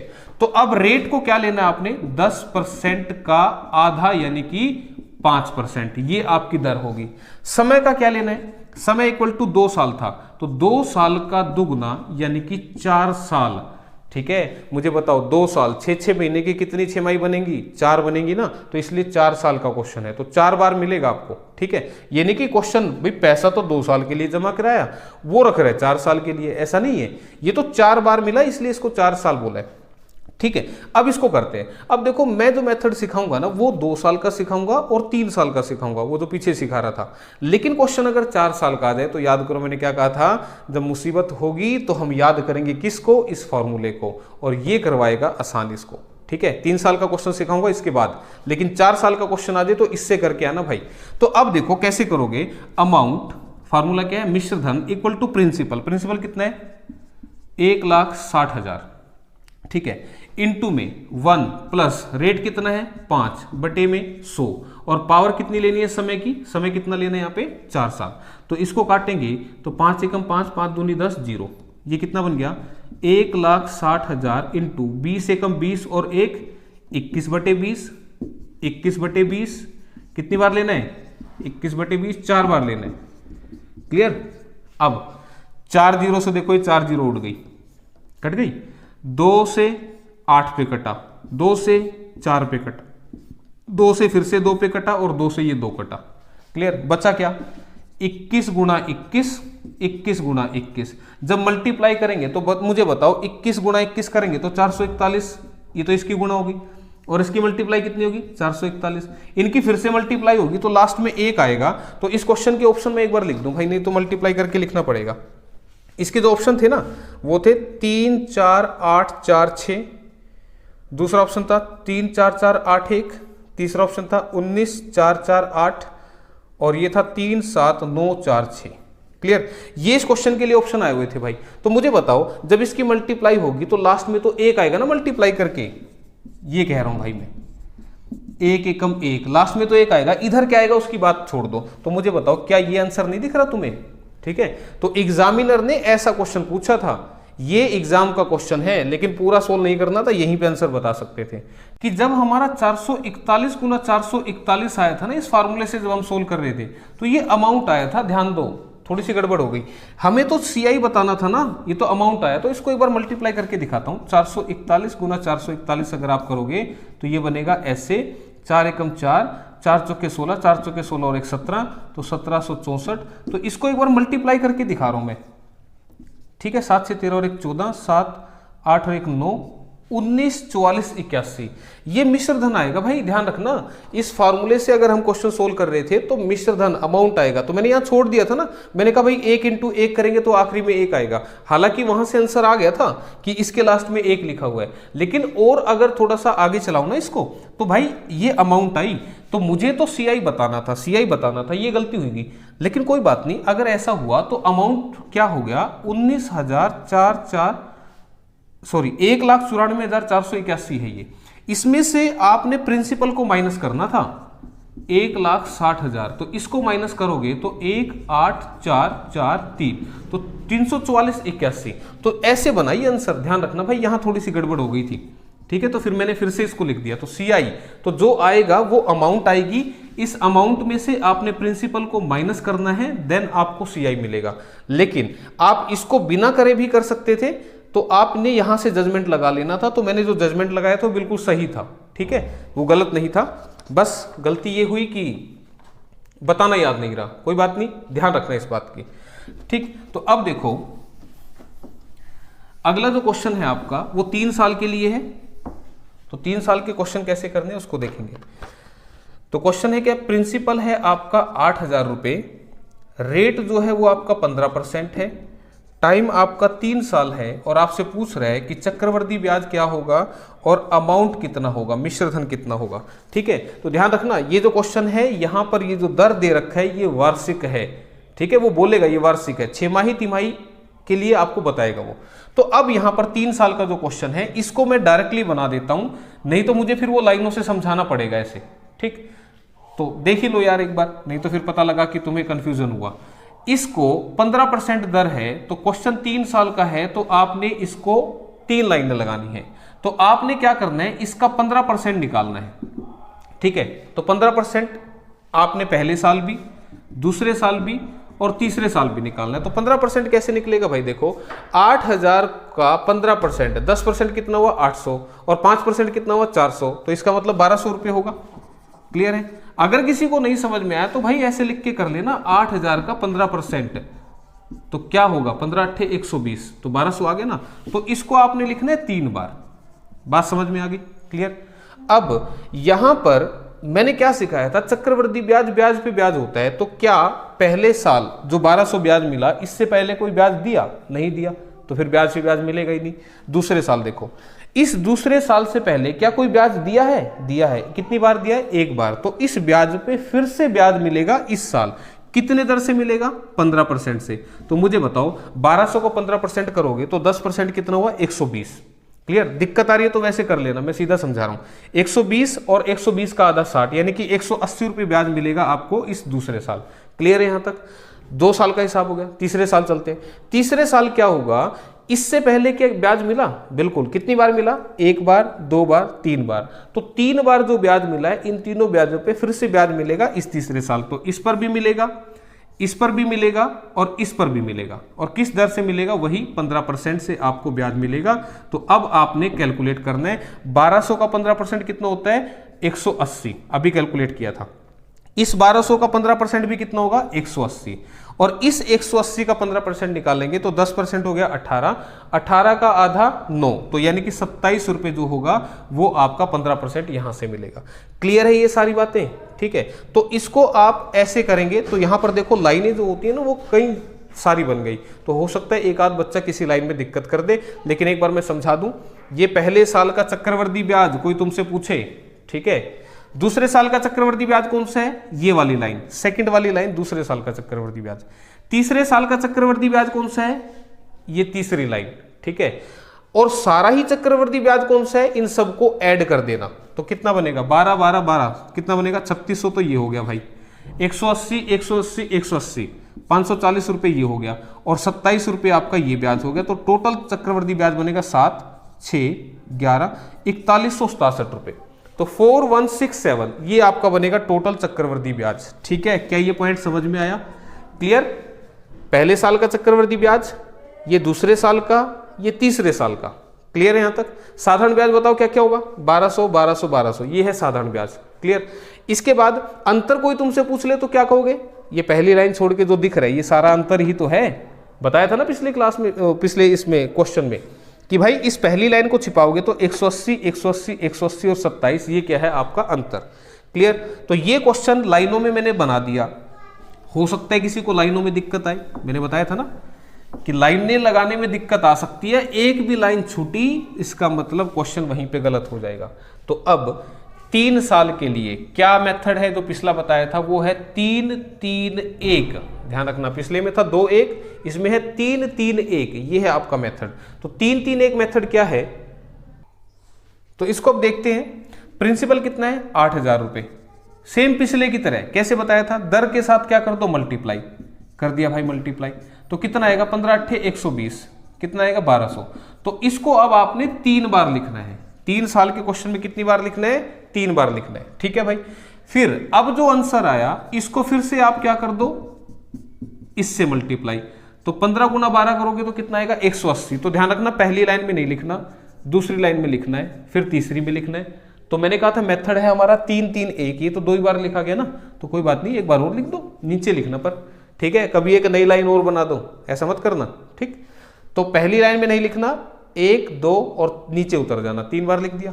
अब जो आंसर आया इसका फिर से क्या करो, 15%। तो क्या करेंगे, इससे कटाइए, 5 3 15, 5 दूनी 10, 2 में 18, तो ये कितना है 27। तो पहली लाइन में भी नहीं लिखना, दूसरी में नहीं लिखना, तीसरी में जाके लिखना। क्लियर है, बात समझ में आई। तो देखो पीछे जब मैंने बताया था लाइनें लगा के, तो यही सब वैल्यू आ रही थी, तो ये बिना लाइन के क्वेश्चन आपका बन गया, ठीक है। तो क्या, पहले साल का साधारण ब्याज 1200, दूसरे का भी 1200, तीसरे का भी 1200, तो साधारण ब्याज कितना बन गया, 12 तिया 3600, ठीक है। तो मैं इसमें ये भी लिख देता हूं, सिंपल इंटरेस्ट कितना बनेगा, 3600। सारे क्वेश्चन ले लेते हैं यहां पर भी। सिंपल इंटरेस्ट 1200 1200 1200 3600 लिख दिया। मुझे बताओ फर्स्ट ईयर का CI कितना बनेगा, तुम कहोगे 1200 रुपए, ये आंसर भी आ गया। सेकंड ईयर का CI बताओ कितना आएगा, सेकंड ईयर का कितना बनेगा, ये सारा, तो 1200 और 180 कितना बन गया, 1380। क्लियर है यहां तक भी बात, ठीक। अब मैं कहूं कि थर्ड ईयर का CI बताना, थर्ड ईयर का CI, थर्ड ईयर का CI कौन सा होगा, ये वाला सारा, तो 1200 प्लस 360, 1200 और 360 ये हो गया, और 27 रुपए ये भी हो गए, ठीक। तो कितना बनेगा, 7 6 और 2 8 3 2 5 1587, ठीक है। तो 1587। क्लियर। मैं कहूंगा पूरा CI कितना होगा, तो तुम करोगे सारे को ऐड, तो 1200 1200 12 3600 तो ये बन गया, 18 तिये 5400 ये बन गया, और 27 ये बन गया, तो 4167 ये बन गया आपका सारा CI। क्लियर है। मैं पूछूं कि CI और SI का डिफरेंस कितना बन गया, तो तुम क्या कहोगे, इस लाइन को छिपा दो सर जी, कितना बन गया, 18 तिये 540 तो 1 हो गए, और 27 1 हो गए, तो कितना बन गया 567 रुपए। तो ये भी हो गया। क्वेश्चन एक है देखो, लेकिन कितने सारे समझा रहा हूं एक ही क्वेश्चन में, ठीक है। तो पहली लाइन छोड़ के जो दिखता है इसी को आप बोलते हैं अंतर। तो 540 और 27 567, ठीक है। यहां तक भी क्लियर हुआ। अब अमाउंट और बच गया। अब अमाउंट कैसे निकलता है भाई, मैंने क्या बताया था कि अगर आप प्रिंसिपल में चक्रवृद्धि ब्याज ऐड कर दोगे तो ये बनेगा अमाउंट। तो प्रिंसिपल कितना है 8000, चक्रवृद्धि ब्याज कितने 4167, ऐड कर दो तो 12167, ये क्या बन गया, ये अमाउंट बन गया भाई। तो सारे आंसर आ गए। तो 3 साल का क्वेश्चन भी मेरे ख्याल से समझ में आ गया होगा। तो अब किसी को भी दिक्कत रही हो तो भाई अगला क्वेश्चन करते हैं, दिक्कतें खत्म हो जाएंगी, ठीक है, टेंशन नहीं लेनी। फिर भी दिक्कत है तो एक बार फिर से देख लेना। तो लाइनों में दिक्कत है तो लाइनें छोड़ दो। कंसेप्ट समझाना होता है कि ब्याज पर ब्याज कैसे मिल रहा होता है, इसलिए मैंने इतनी लाइनें लगा दी, ठीक। क्वेश्चन देखते हैं भाई। हाँ जी, प्रिंसिपल कितना दे रहा है 20,480, रेट कितना दे रहा है 6 सही 1/4%, समय कितना है 2 साल 73 दिन, ठीक है। और CI कितना हो गया ये पूछ रहा है, ये CI आपसे पूछ रहा है। तो अब देखो क्वेश्चन कैसे करना है। सबसे पहले प्रिंसिपल दे रखा है, मुझे बताओ प्रिंसिपल दे रखा है तो रेट की बात करता हूं पहले। ये किसके बराबर होगा 6 चौके 24 और 1 25/4 के बराबर होगा, लेकिन परसेंटेज के नाम का 100 भी आएगा तो मैं इसको बोल सकता हूं ये 1/16 के बराबर होगा, ठीक है। ये मल्टीप्लाई होता है ना रेट, तो इसको मैंने थोड़ा सा सिंप्लीफाई कर लिया क्योंकि ये थोड़ा सा फ्रैक्शन में था। अब 20,480 इस प्रिंसिपल की मल्टीप्लाई किससे करते हैं, इस रेट से करते हैं, 1/16 से मल्टीप्लाई कर देना, ठीक है। पीछे भी तो ऐसे किया था परसेंटेज हटा के, तो यहां पर भी ऐसे हमने लिख दिया। अब इसको काटो तो 16 से काटूंगा तो 16 एकम 16, बचा कितना 44, 16 दूनी 32, बचा कितना 12, तो 16 अट्ठे 128, 16 0 0, तो 1280 पे कटेगा भाई। 1280 1280 1280 कितनी बार लिख देना, 3 बार लिख देना, ठीक है। अब जो आंसर आ गया उसको फिर से 1/16 से मल्टीप्लाई कर देना। तो मल्टीप्लाई करेंगे तो कितना आएगा देखो, 16 अट्ठे 128, 80 पे कटेगा। तो पहली लाइन में नहीं लिखना, इस लाइन से लिखना शुरू कर दो। और कितनी बार लिखना है 3 बार लिखना है, ये बात ध्यान रखना। अब जो आंसर आ गया उसका फिर से 1/16 से मल्टीप्लाई कर दो, कितना आएगा 5, पहली में भी नहीं लिखना, दूसरी में भी नहीं लिखना, तीसरी में जाके लिख देना। क्लियर है यहां तक बात? तो इतना अगर समझ में आ गया तो देखो कितना फटाफट चल रहा है ये। तो मुझे बताना है 2 साल 73 दिन का आंसर। तो मुझे बताओ, पहले साल का चक्रवृद्धि ब्याज तो पूरा लेना है, दूसरे साल का भी पूरा लेना है, लेकिन जो तीसरा साल है वो केवल 73 दिन का लेना है, पूरे साल का नहीं लेना। तो अब मुझे बताओ तीसरे साल का ब्याज बनेगा कितना? तो तुम कहोगे 5, 8 8 16, 8 3 24, 2 2 4, ये बनेगा 1445 रुपये। लेकिन ये पूरा है तीसरे साल का, हमें तो केवल 73 दिन का लेना है। तो इसको आप क्या कर दो, 73/365। देखो महीने थे, मान लो 4 महीने का लेना होता तो 4/12 करना, ठीक है। लेकिन दिनों का अगर आ जाए तो बटे 365 करना। तो 73 से काटूंगा तो ये 5 पे कटेगा, इसको काटूंगा तो 5 दूनी 10, 5 अट्ठे 40, 5 में 45, ठीक है। 289 रुपए जो है वो इस 73 दिन का ब्याज बनेगा। तो पूछा था टोटल चक्रवृद्धि ब्याज कितना, तो इसको ऐड कर दो, ठीक है। तो 1280 और 1280 कितने बने, ये नहीं लेना, इसका तो ये लेना है। तो 1280 और 1280 तो 2400 और 2560, 2560 बन गया। 80 रुपये ये नीचे वाले लेने हैं, ये वाले, और 289 रुपये ये लेने हैं। तो इन सबको ऐड करना भाई, ठीक है। गलती मत कर देना कभी, तीनों ले लो गलती से। 9 8 8 16 और 6 22, 5 2 7 और 2 9, और ये बना 2। तो 2929 29 जो है वो आपका बनेगा क्या, चक्रवृद्धि ब्याज। क्लियर है यहां तक बात? तो इस तरीके से आपने करना है।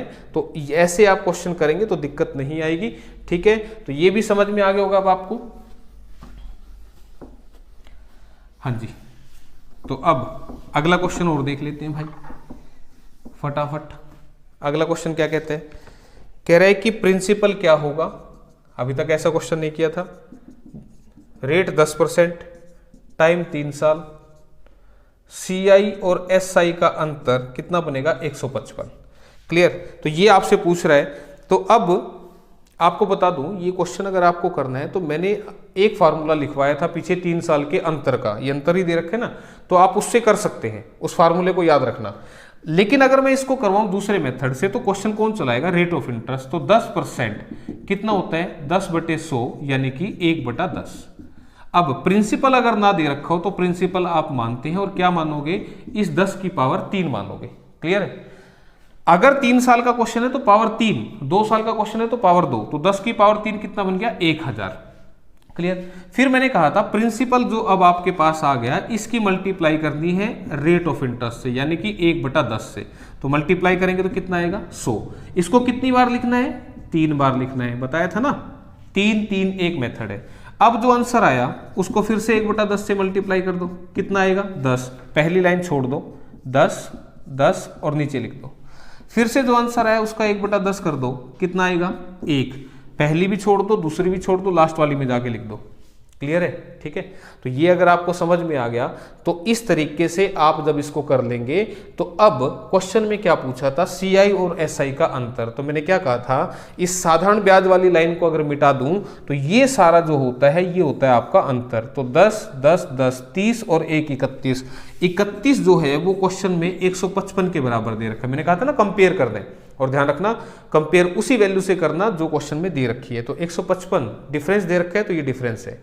तो 31 की वैल्यू 155 आ गई, तो 1 की वैल्यू कितनी आ गई, तुम कहोगे 5 आ गई, 5 पे कट रहा है पूरा। तो उसने पूछा था प्रिंसिपल, तो प्रिंसिपल तो मैंने 1000 माना था ना, तो प्रिंसिपल की वैल्यू क्या आएगी, 1000 गुना 5, आंसर कितना बनेगा, 5000। तो ये यहां पर आंसर बनेगा। क्लियर है, ये बात समझ में आ गई? ठीक है, तो इस तरीके से करना भाई। 5000 इस क्वेश्चन का आंसर पर रहेगा। हाँ जी, आगे देखते हैं। समझ तो आ रहा होगा ना चैप्टर? कोई दिक्कत आए तो कमेंट करके बताना मुझे कि सर यहां समझ में नहीं आया, ये नहीं आ रहा। ठीक है, तो अगला क्वेश्चन देखते हैं। आपका प्रिंसिपल है आपका 16000 रुपये, रेट ऑफ इंटरेस्ट है 20%, टाइम जो है वो है 9 मंथ यानी कि 9 महीने, और CI आपसे पूछा जा रहा है, लेकिन CI जो है वो कंपाउंडेड है, कैसे, क्वार्टरली। ये बात यहां पर दे दी गई है। ठीक है, तो इसको मैं कहूंगा चक्रवृद्धि ब्याज तिमाही दे। ये 3 माही दर से दे अगर है तो फिर क्या तो वीडियो को पॉज करो, कंसेप्ट बता चुका हूं, फटाफट मुझे आंसर बताओ। ठीक है, तो एक बार मैं इसको सोल्व करता हूं जल्दी से। मुझे बताओ, अगर कोई कह रहा है कि मुझे हर 3 महीने में ब्याज दे दो, तो 3 महीने में ब्याज मांग रहा है, तो 1 साल में 4 बार ब्याज लेगा ना, तो फिर रेट क्या लेना है आपने, इस 20 का चौथा हिस्सा यानी कि 5%। क्लियर है, रेट अब ये नहीं लगेगा, ये लगेगा। समय क्या होगा, मैंने कहा था समय का कर दो 4 गुना, किसका, 9 मंथ का, तो 9 मंथ को ऐसे लिखूंगा ना, तो 4 × 12, 3 × 9, ये बनेगा 3 साल। ठीक है, तो टाइम का 4 टाइम कर दिया। किसी को फिर भी अगर इसको करने में दिक्कत आए ना, तो टेंशन मत लेना। आप ये देखो कि अगर 3 महीने में ब्याज मांग रहे हैं तो 9 महीने में कितनी बार मिलेगा, तो तुम कहोगे 3 बार मिलेगा, तो इसका मतलब क्वेश्चन 3 साल का है। ठीक है, आप कैसे करते हैं, प्रिंसिपल दे रखा है तो प्रिंसिपल चलाएगा क्वेश्चन।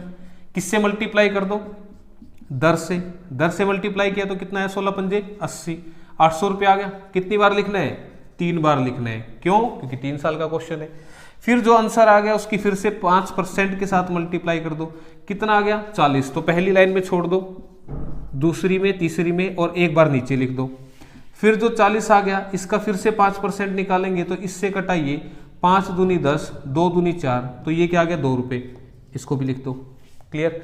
अब क्या पूछा था, सीआई पूछा था, तो सीआई कितना बन गया, देखो 800 800 800, 2400 तो ये बन गए, 40 40 40, 120 और 2 122 ये बन गए।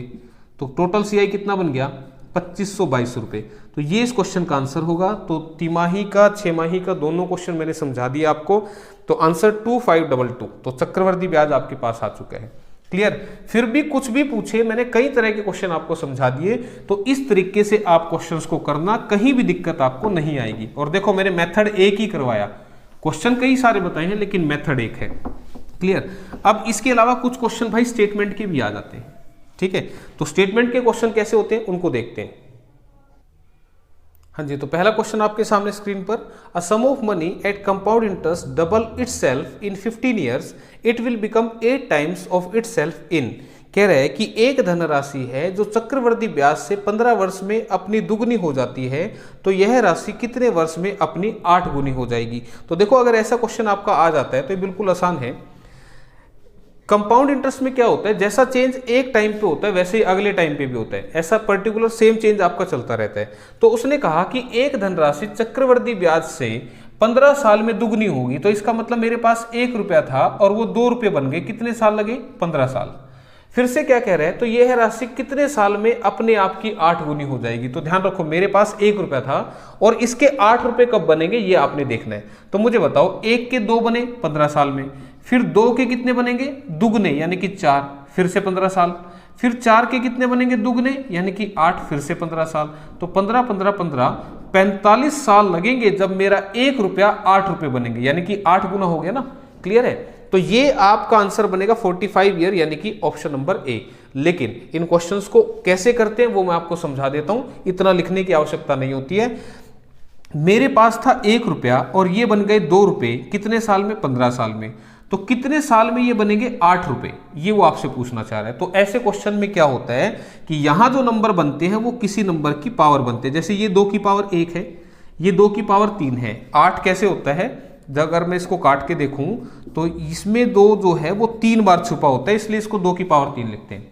और ये जो 1 होता है ये 2 की पावर 0 होता है। किसी भी नंबर की पावर 0 किसके बराबर होती है, 1 के पावर।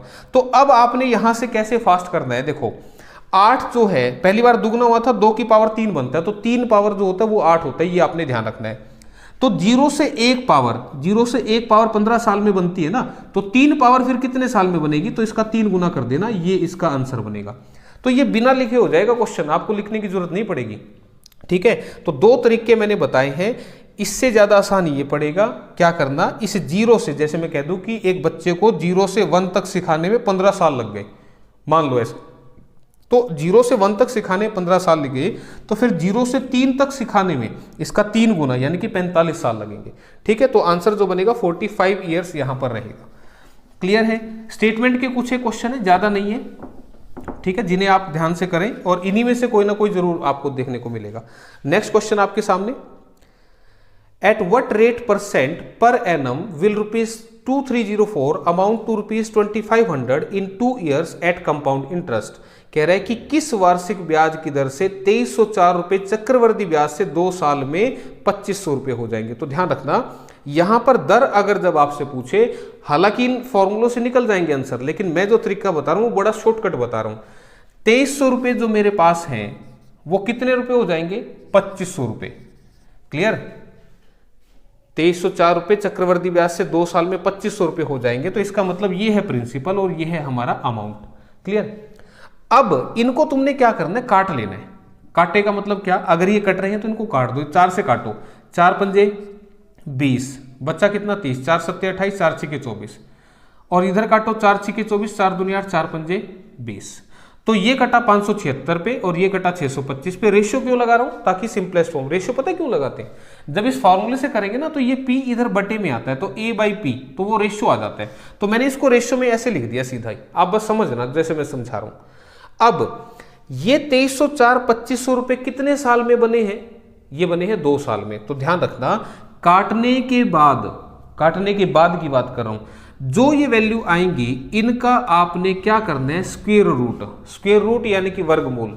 वर्गमूल कब करना है? जब क्वेश्चन 2 साल का होगा। अगर क्वेश्चन 3 साल का होता तो फिर क्या करते? क्यूब रूट यानी कि घनमूल। अगर क्वेश्चन 4 साल का होता तो करते हम फोर्थ रूट यानी कि इसकी 4 पावर। ठीक है, 4 पावर यानी कि 1/4 पावर, फोर्थ रूट को बोलते हैं हम इसका। ठीक है, तो अब यहां पे इसका आप स्क्वायर रूट करेंगे। क्यों? क्योंकि क्वेश्चन में ऐसा 2 साल में हुआ है। तो ये बनेगा आपका 24 का और ये बनेगा आपका 25 का। ठीक है, इसका वर्गमूल मैंने पीछे सिखा रखा है कैसे निकलता है। ये 24 का आएगा और ये 25 का आएगा। ठीक है, स्क्वायर लिखवाए भी थे मैंने आपको 30 तक के। तो अब मैं इस बात को कैसे पढ़ूंगा कि भाई मेरे पास थे 2400 रुपए और वो बन गए 25 रुपए, तो कितने रुपए बढ़ गए? 1 रुपया। कितने पर? इस 2400 रुपए पे, और गुणा में आप कर देना 100। ये आएगा आपका रेट परसेंट। ठीक है, तो 4 से काट दो, 4 छिके 24, 4 2500, तो 6 चौके 24, 4 सही 1/6% जो है आपकी दर होगी। तो कहीं ऑप्शन में दिख रहा है ऐसा? ठीक, ऑप्शन नंबर सी में दिख रहा है ऐसा। क्लियर? तो इस तरह से आपने क्वेश्चन करना है। ध्यान रखना ये बात मैंने बोली, 2 साल का क्वेश्चन है तो स्क्वायर रूट वर्गमूल, 3 साल का क्वेश्चन है तो क्यूब रूट। कैसा होता है क्यूब रूट? ऐसा होता है, ऐसा होता है क्यूब रूट। ये करना है। 4 साल का क्वेश्चन है तो फोर्थ रूट। ठीक है, क्लियर? और कैसे कैलकुलेट करना है एक को बता देता हूं, सारे नहीं कर रहा। जैसे आपने इसका 625 का स्क्वायर रूट निकालना है तो आप क्या करना है? इसको तोड़ देना। 5 एकम 5, 5 दूनी 10, 5 पंजे 25, 5 दूनी 10, 5 पंजे 25, फिर से 5 पंजे 25, 5 एकम 5। तो स्क्वायर रूट यानी कि वर्गमूल में 2-2 के टुकड़े बनते हैं। तो 2-2 के टुकड़े से इससे मिलेगा 5, इससे मिलेगा 5। ठीक है, और ये बनेगा 5 गुना 5 25। ऐसे आंसर बना था। ठीक है, जब क्यूब रूट करोगे तो फिर 3-3 के टुकड़े बनाना। क्लियर? फोर्थ रूट में 4-4 के टुकड़े। तो इस तरह से आप इस आंसर को कर देना, बिल्कुल आसान हो गया। ठीक है, फिर भी समझ में नहीं आए तो आगे बढ़ते हैं। ऐसा ही क्वेश्चन और देख लेते हैं। क्या कह रहे हैं? कह रहे हैं if the amount is 2.25 times of the sum after 2 years at compound interest compounded annually, the rate of interest per annum is।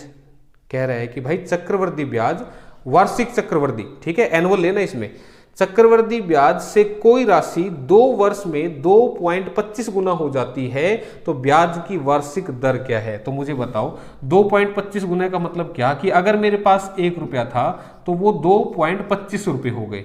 ठीक है, इसका 2.25 गुना यही होगा, इसलिए इसको 1 मानते हैं। 1 का जितने भी गुना बोले ना, 1 का 1.5 गुना तो 1.5 ही होगा। ठीक है, तो ये हो गया। तो अब यहाँ पे रेशियो कैसे बनाएंगे? देखो, इसका पॉइंट हटेगा तो नीचे क्या आएगा? 100। ये बन गया 25 नी में 225, 25 चौके 100। ये 9 था, ये 4 था। अब इसको इधर ले आओ, रेशियो में आपको मल्टीप्लाई करने हैं, तो इसको 4 इधर ले आओ, 9 को इधर रख दो। ठीक है, क्लियर?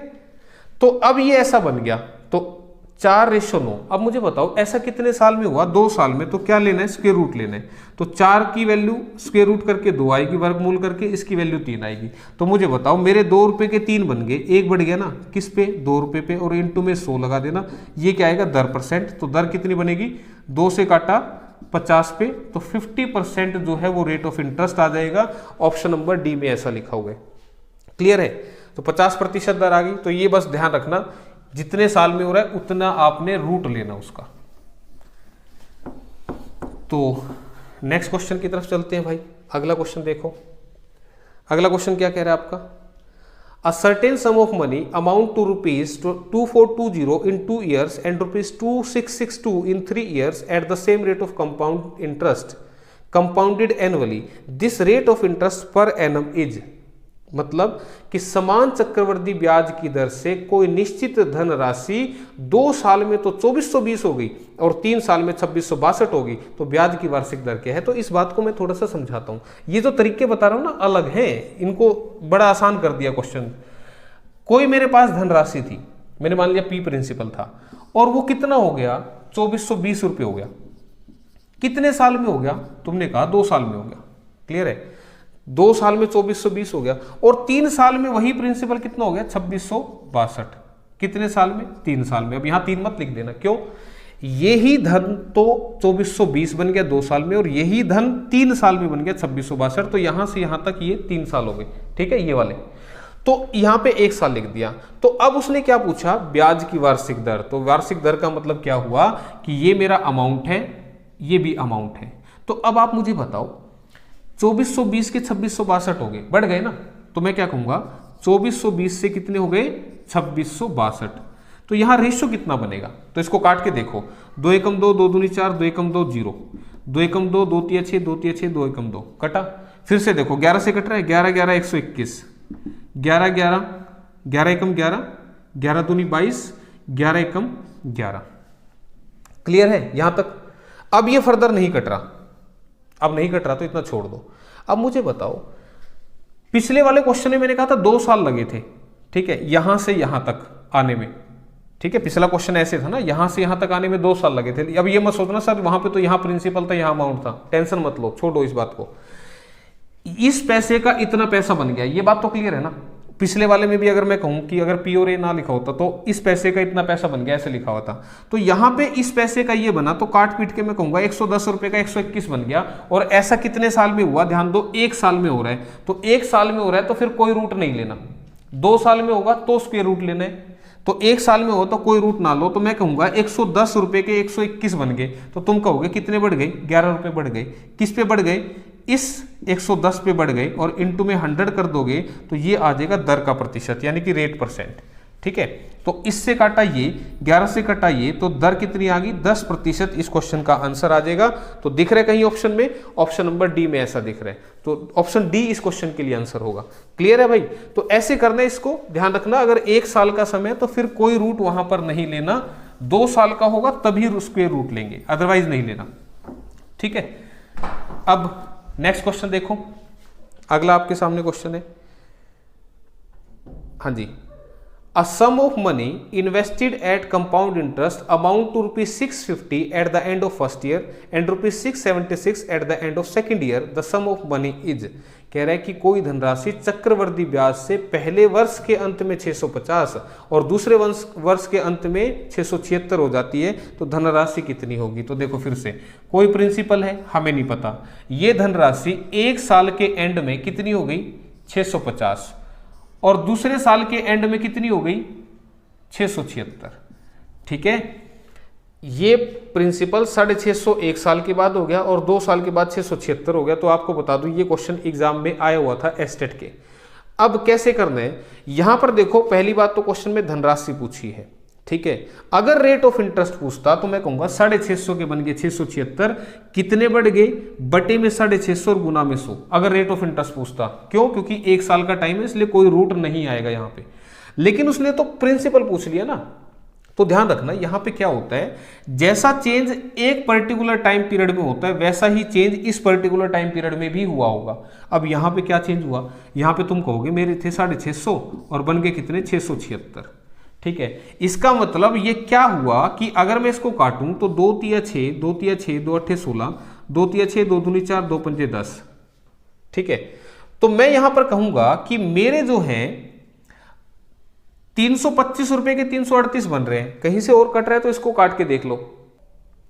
तो मैं कहूंगा कि मेरे 325 के 338 हो जाते हैं। कब? इस 1 साल में। ठीक है, रेट ऑफ इंटरेस्ट की जरूरत नहीं है निकालने की, कभी दर निकालने लग जाओ और फिर निकालो आंसर को। तो इसका मतलब इस 1 साल में ऐसा हुआ तो इस 1 साल में भी ऐसा हुआ होगा, यानी कि इस प्रिंसिपल का भी 338 बटे 325 हुआ होगा, तब जाके 650 रुपए बने होंगे। क्लियर है? देखो फिर से करके दिखाता हूं। मैंने कहा 325 के 338 बनेंगे, तो मुझे बताओ अगर 650 रुपये मेरे पास हैं तो इसकी गुना 338 बटे 325 से अगर मैं कर दूंगा तो ये कटेगा 2 पे, 325 का दुगना, और ये कितना बन गया 2 अट्ठे 16, 2 तिया 6 और 1 7, 2 तिया 6। तो मुझे बताओ 650 का अगर ये कर दूंगा तो क्या अगली वैल्यू नहीं मिलेगी? बिल्कुल मिल जाएगी। तो ध्यान रखो, इसका भी अगर मैं ये करूंगा तो मुझे क्या मिलेगा? ये 650 मिलेगा, अगली वैल्यू मिलेगी। तो अब इसको आपने काटना है, तो काट लेते हैं। देखो भाई, काटो इसको।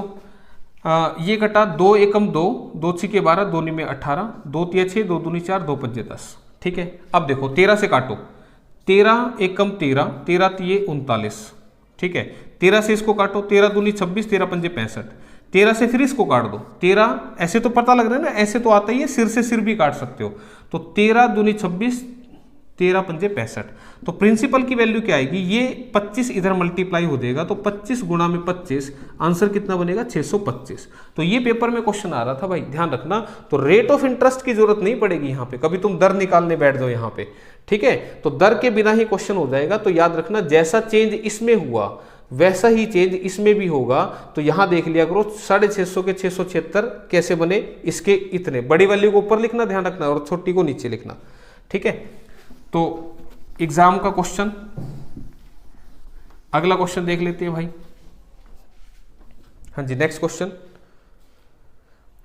कह रहा है कि the compound interest on a sum of money for 2 years is ₹615 and the simple interest for the same period is ₹600, find the principal. तो मूलधन आपसे पूछ रहे हैं कि किसी धनराशि पर 2 वर्ष का चक्रवृद्धि ब्याज तो 615 दे दिया और उतनी ही अवधि का साधारण ब्याज 600 रुपये दे दिया, तो धनराशि पूछ रहे हैं। तो ध्यान दो, जब क्लास शुरू हुई थी तो मैंने आपको समझाया था कि साधारण ब्याज हर साल सेम रहता है। तो अगर 2 साल में साधारण ब्याज 600 रुपये मिला तो इसका मतलब पहले साल भी 300 मिला होगा और दूसरे साल भी 300 मिला होगा। क्यों? क्योंकि हर साल सेम होता है।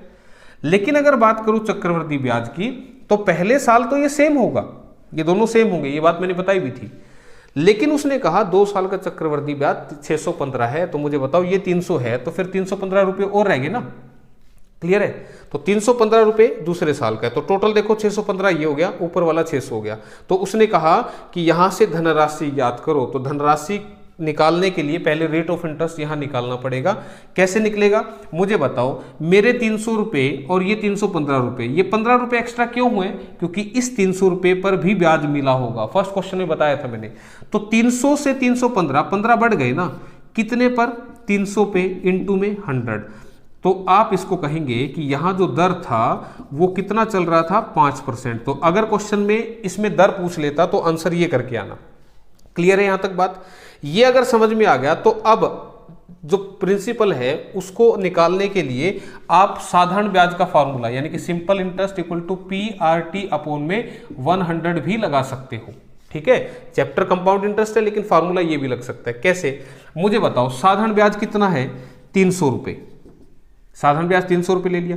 प्रिंसिपल कितना है? नहीं मालूम। दर कितनी है? 5। समय कितना है? 1 साल। ध्यान रखना, अब किसी बच्चे के मन में आओ कि सर 600 रुपये था SI, तो आप 300 क्यों ले रहे हो? अरे भाई मैं 300 इसलिए ले रहा हूं क्योंकि मैंने यहाँ पे 1 साल लिया है। अगर मैं 600 रुपये लूंगा ना यहाँ पे SI, तो फिर यहाँ पे मैं 2 साल लूंगा, बात वहीं आ जाएगी घूम फिर के। तो 5 से काट दो, 5 दूनी 10, 0, और प्रिंसिपल कितना आएगा? ये 20 इधर मल्टीप्लाई होगा तो 6000 जो है वो इसका प्रिंसिपल आ जाएगा, यानी कि ऑप्शन नंबर बी। तो इस तरीके से आपने करना है। ठीक है, तो दोनों क्वेश्चन में से कोई भी पूछा जा सकता है, तो ध्यान से कर लेना। अब इंस्टॉलमेंट का क्वेश्चन SI में भी पढ़ा था, इधर भी पढ़ लेते हैं। ठीक है, तो आखिरी क्वेश्चन आपका, A builder borrow ₹2550 to paid back with compound interest at the rate of 4% per annum by the end of 2 years in 2 equal yearly installments. How much will each installment be? कह रहा है कि एक builder है, उसके द्वारा उधार ली गई राशि का 4% वार्षिक चक्रवृद्धि ब्याज की दर से 2 वर्षों के अंत तक 2550 इतना बना है, उसको 2 बराबर किस्तों में चुकता करना है। तो प्रत्येक किस्त में कितने रुपए देने होंगे? तो किस्त यानी कि इंस्टॉलमेंट के लिए यहां का जो फॉर्मूला है इंस्टॉलमेंट का, वो क्या फॉर्मूला है? कर्ज ली गई राशि, कर्ज ली गई राशि। ठीक है, इंग्लिश वाले लिखना है यहां पे अमाउंट बोरो। ठीक है, this is equal to I into N plus N square plus N cube, और इस तरह से बढ़ेगा। कैसे बढ़ेगा, क्या है वो सारे मैं बता देता हूं। सबसे पहले तो यहां पे कर्ज ली गई धनराशि यानी कि अमाउंट बोरो, वो तो यहां पे लिखने हैं। आई क्या है, this is equal instalment, equal instalment यानी कि समान वार्षिक किस्त। ध्यान रखना ये वार्षिक किस्त है, समान वार्षिक किस्त। एन क्या है भाई, एन है 100 अपॉन में 100 प्लस रेट ऑफ इंटरेस्ट, यानी कि 100 बटे में 100 में रेट में ऐड कर देंगे तो वो एन की वैल्यू देगा। अब ये N, N square, N cube का क्या मतलब है, अगर 2 किस्तों में देना है तो क्वेश्चन एन स्क्वेयर तक जाएगा, 3 किस्तों में देना है तो क्वेश्चन एन क्यूब तक जाएगा, 4 किस्तों में रिटर्न करना है तो क्वेश्चन एन की पावर 4 में चला जाएगा। लेकिन ध्यान रखना एन क्यूब से बड़ा क्वेश्चन आता ही नहीं है, 3 साल से बड़ा क्वेश्चन नहीं आता इसका, ठीक। तो अब आप इस चीज को अप्लाई करते हैं। तो मुझे बताओ सबसे पहले रेट कितना दे रखा है, 4%, तो एन की वैल्यू निकाल लो, कितनी बनेगी 100 बटे में 104, तो 2 4 से काट दो, 4 2500, 4 दूनी 8, 4 6 24, तो एन की वैल्यू आएगी 25 बटे में 26। क्लियर है। तो अब 2 वर्ष के अंत में कितने चुकाने हैं, 2550, तो अमाउंट बोरो, कर्ज कितना लिया 2550, इसको इधर लिख दो, इक्वल टू आई क्या है, इंस्टॉलमेंट, वो हमें बतानी है। फिर लिखना है एन, एन कितना है 25 बटे में 26 प्लस एन स्क्वायर कितना बनेगा 625 बटे में 676। क्यों, क्योंकि क्वेश्चन कितने का है, 2 साल का है, ठीक है। यहां तक बात समझ में आई। तो अब यहां पे इसको एलसीएम से सोल्व करेंगे तो एलसीएम कितना आएगा 676, 26 से इसको काटूंगा तो 26 पे कटेगा, तो 26 गुना 50 करेंगे, 26 गुना 25 करेंगे तो 25 6 के 150, 25 दूनी 50 और 60 65 प्लस में 625, दिस इज इक्वल टू 2550, इसके बराबर आ गया, ठीक है। अब इसको हम करेंगे तो यहां पे देखो, इसको मैं कहां लिखूं भाई, यहां लिख देता हूं, यहां लिख रहा हूं भाई, ठीक है। जो इसके बाद का सॉल्यूशन है वो कहां लिखा है, 2550 ये है इधर, इक्वल टू आई इंटू में, यहां कितना बनेगा देखो 650 और 625, 600 दूनी 1200, 1275 और बटे में कितना है भाई 676। अब इसको अगर सोल्व करूंगा तो देखो 1200 का दुगना बनेगा 2400 और 75 का दुगना बनेगा 150, तो 2400 और 150 तो 2550 बनेंगे, तो ये 2 पे कटेगा भाई, क्लियर है, 2 पे कटेगा ये, इससे इसको काट दिया। अब इसकी मल्टीप्लाई इधर करोगे तो कितना बनेगा, 2 6 12, 2 7 14 और 1 15, 2 6 12 और 1 13, तो 1352 इस क्वेश्चन का आंसर बनेगा। दिख रहा है कहीं, ऑप्शन नंबर ए में दिख रहा है, क्लियर। तो 1352 यानी कि 1352 रुपए की इसको किस्त देनी पड़ेगी, दोनों 1352 1352, तब जाके उसका 2550 रुपए का जो कर्जा है वो माफ हो जाएगा, उतर जाएगा। तो इस तरीके से आपने इस चैप्टर को करना था। हालांकि वीडियो थोड़ा सा लंबा हो गया, लेकिन क्या करें, चैप्टर तो खत्म करना था, ठीक है। तो कोई बात नहीं, दिक्कत कोई भी आए तो आपने कमेंट करके बताना है। तो आज के लिए इतना ही करेंगे, थैंक यू, धन्यवाद, मिलेंगे जल्दी अगले चैप्टर के साथ।